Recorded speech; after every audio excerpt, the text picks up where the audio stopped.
In 2012, Billy and Jimmy Lee experienced what could be argued as their last hurrah in the era of current-gen gaming with the release of Double Dragon Neon. To explain why these two brothers in martial arts are so well regarded and fondly remembered, let's wind the clock back, start from the beginning, and have a serious look at the Double Dragons in this series review. In May of 1986, Technos released what would be the building block Double Dragon. Released in Europe and North America, it was called Renegade. The story was simplistic, and it didn't involve a lot of deep thinking on the player's part. It was just a story about a guy who had his girl kidnapped by street thugs. June 1987. Technos created what would be a nice feather in their cap that would last them through last year's the 80s and into the early 90s. Double Dragon. Billy and Jimmy Lee, also known as Hammer and Spike, are martial artists in New York after a rather devastating nuclear war, training students in their ways in order to protect themselves in this dog-eat-dog setting. Of course, being the last masters in the arts of Sosetsuken, a gang calling themselves the Black Warriors try to gain their secrets by doing the most sensible thing: kidnapping a bitch. It turns out she's Billy's girlfriend, and they are left with a note telling them that if they don't divulge the secrets of their fighting talent, they will never see her again. However, unlike Renegade, there's a twist in the gameplay. You aren't just capable of having one hero on screen kicking people in the face, you now have two. This was major at the time, as not many games had caught on to the concept of co-op as a major factor in gaming. Not to mention that it also allowed you to equip yourself with some weaponry when you beat it at the hands of your opponent. These two seemingly simple additions to the game added another level to the slowly growing beat-em-up genre. But there was one other addition to the game that made Double Dragon have a major impact on gamers in the arcade. After fighting through the city, a factory, and a forest, you finally enter the base of the gang. You could land yourself with one of two potential endings, both completely fascinating and somewhat shocking. In single player, you fight through everything. Beat every boss, every henchman, and then you get to fight off against Big Boss Willie, a harsh villain with an assault rifle that will absolutely destroy you. Beat him, get your girlfriend, roll credits. But there is a reason that there was two-player co-op as a part of the game. In a twist of events, both the first and second player will find themselves facing off against each other after you beat Willie, all for the affection of Marion. That's right, your brother, your partner. Throughout the entire game, as the two of you have been forced yourselves to get to this exact location, now you have to look each other in the face and then start throwing fists at each other. This! The gaming world got rocked for a loop with this little ending.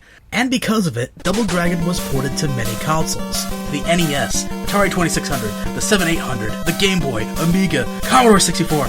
Speaking on the ports, let me talk for a small moment on the NES port. In comparison to the other ports, there are two notable differences. The biggest one was that co-op was not a function in the game. There was the two-player fighting game that was a part of the game, but that isn't what Double Dragon is known for. Double Dragon was and is not a fighting game. It's a beat-em-up. There is a huge difference.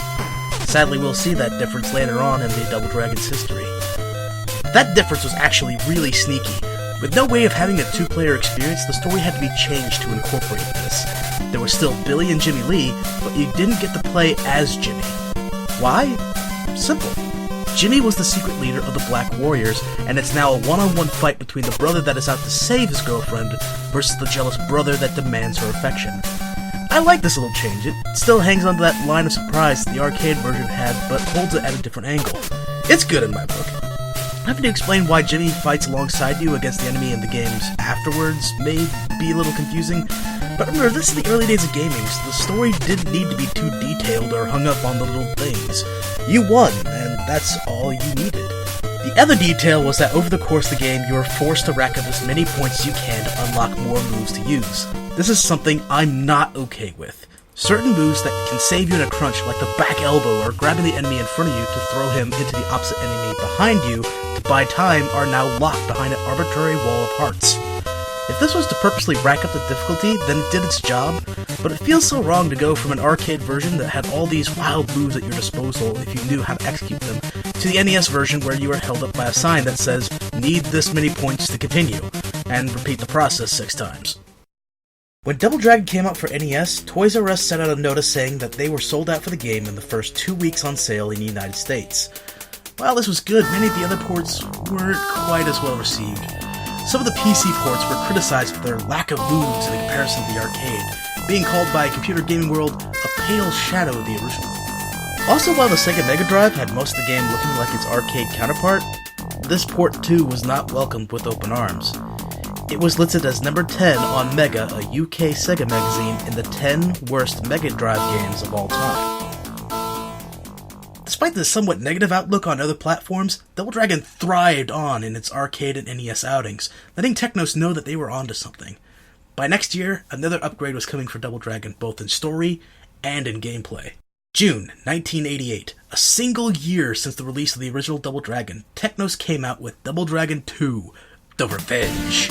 While the subtitle is something that would be laughed out of any modern game today, it fit well with the new game and its story.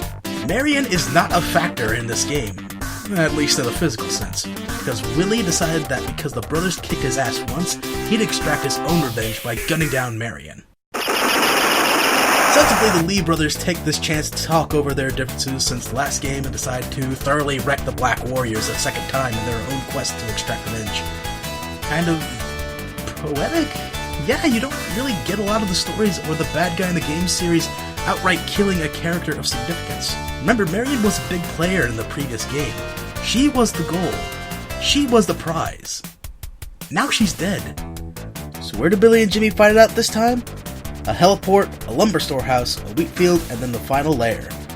The different set pieces make the game feel fresh, despite the graphics looking very similar to his first game. What also felt fresh was the addition of controls. While in the previous game, you had a joystick and a button to attack, in this game, you are given a joystick and 2 buttons.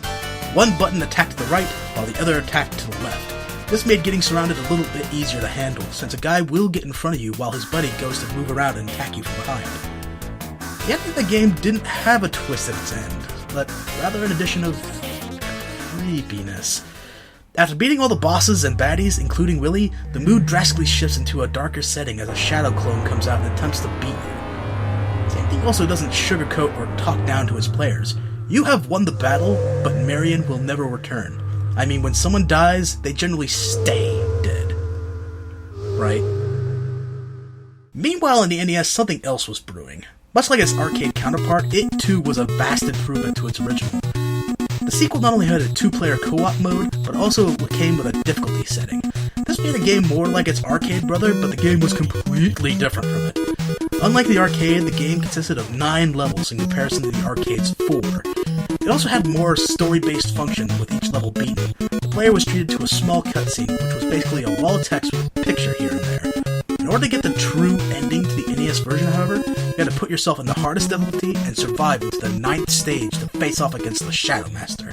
With that out of the way, the ending shows that after all of your hard work, you are rewarded with Marion awakening and embracing Billy. This led to confusion between the two games as other ports were purely built like the arcade, having the more sad ending in comparison to the NES version. However, Japan released a version of Double Dragon 2 for the PC engine, or the TurboGrafx 16, whichever one comes first. That followed the NES storyline, even adding animation and voice acting to the mix. But what of the response to Double Dragon 2?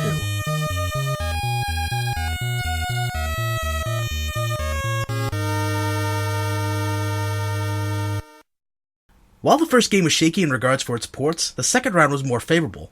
The Double Dragon 2 port for the NES took the cake with how it added more to the game than the arcade in its levels and in its story. It's why when most people think of Double Dragon, they usually think back on this continuity rather than the arcade's version. That's all the time I have for now, but let me state my piece as to which of these two games rank so far on the patented series review line that measures from what game in regards for this series is considered to be the best to what game was the worst. No numbers here.